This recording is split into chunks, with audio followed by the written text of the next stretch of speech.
They called it progress, they called it civilization.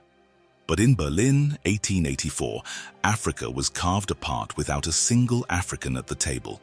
Imagine if those lines had never been drawn. Imagine Africa without colonial borders, no Berlin Conference, no arbitrary lines across a living continent. What paths might its nations have forged? Gentlemen, the Congo must be neutral ground, but open to commerce. These rivers shall serve as natural boundaries. Berlin, 1884. In this room, Africa's future was decided. The Berlin Conference divided a continent into colonies with no African voice at the table. We were not invited to Berlin. They draw lines through our rivers, our forests, our souls, without our voice. Borders were drawn with straight lines, slicing through rivers, families, and nations. But what if this never happened? What if Africa had been left to chart its own destiny? For centuries before Europe's arrival, Africa was not a blank slate. Great empires had risen: Mali, Songhai, Ethiopia, Congo, Benin, and Zulu. These kingdoms had their own systems of trade, governance, and diplomacy. Yet, in Berlin, Europe saw Africa not as nations, but as spoils, resources, ports, labor. The land was divided to serve Europe's needs, not Africa's future.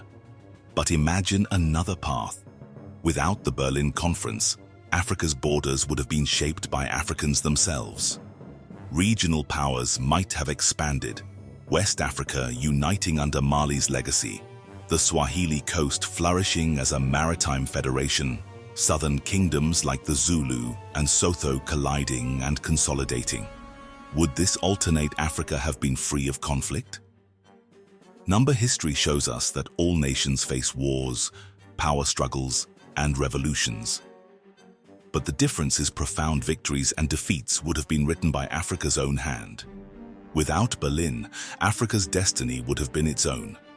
Its federations, monarchies, and republics would rise. Not from the pen strokes of outsiders, but from the will of its people. Nationalism would not be forced. It would grow naturally. Colonialism left behind a broken economic legacy. Cash crops for Europe's markets: cocoa, coffee, cotton, tea. Economies dependent on world prices, not domestic needs. But without Berlin, Africa's economies might have developed differently. Balanced agriculture, regional trade networks, industries built to feed and sustain African people first. Instead of inheriting European systems designed for outsiders, Africa could have modernized at its own pace. Education, medicine, and governance could have evolved from African traditions, enriched, but not dominated, by foreign influence.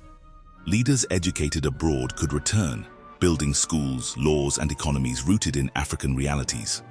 Perhaps the cruelest legacy of Berlin was not just the borders, but the mindset.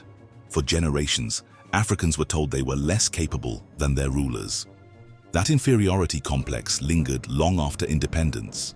But if Africa had grown without colonial interference, perhaps its greatest wealth, confidence in its own identity, would have been preserved.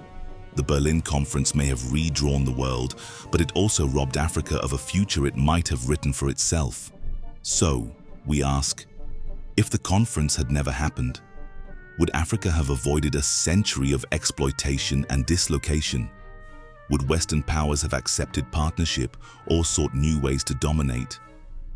Could Africa have resisted economic domination without colonization?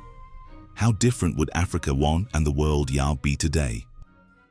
Join us next time for another exploration into the pages of our shared history.